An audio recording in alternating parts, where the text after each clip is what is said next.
Avant de développer ces titres, sachez qu'on a parlé lutte contre la corruption hier au Premier ministère. En début de soirée, une délégation composée de l'ASCE, des Nations Unies et d'autres institutions sœurs à l'autorité de contrôle de l'État a été donc reçue en audience par Yacouba Isaac Zida.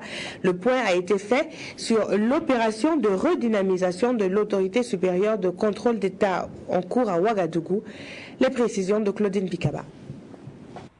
L'autorité supérieure de contrôle d'État ASE et la délégation des Nations Unies pour la lutte contre la corruption et la drogue, ainsi que des représentants des institutions sœurs de l'ASE, du Niger et du Sénégal, sont reçus ici par le Premier ministre Yacouba Isaac Zida.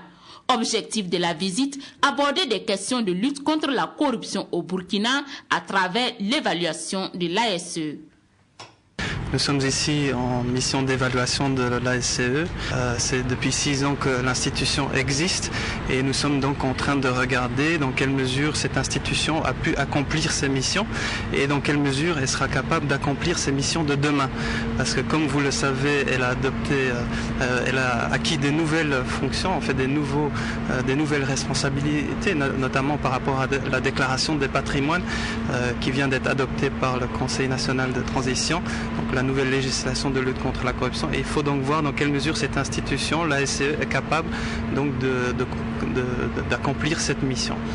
Selon les hôtes du Premier ministre, ils sont là pour apporter leur expertise à l'ASE afin de la renforcer pour qu'elle puisse lutter efficacement contre le phénomène de la corruption. Ce que nous constatons, c'est que l'institution s'est surtout focalisée sur l'inspection, sur l'audit, mais la lutte contre la corruption, notamment tout ce qui est le volet détection, répression, tout ce qui est poursuite au niveau de la justice, n'a peut-être pas pu satisfaire la volonté du peuple burkinabé ces dernières années. Et donc nous sommes en train de voir comment on peut renforcer cette institution, notamment en termes de son autonomie financière, les moyens de fonctionnement et également la capacité en termes d'effectifs et en termes d'agents formés, des gendarmes, des policiers, des officiers qui peuvent travailler au sein de cette institution pour vraiment enclencher une lutte contre la corruption. Il ne suffit pas d'avoir une loi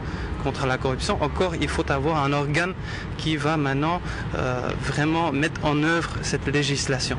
Pour le représentant de l'ONU, au sortir de la mission, ils devront fournir un rapport avec des recommandations à même d'aider l'ASE à mieux assurer sa mission.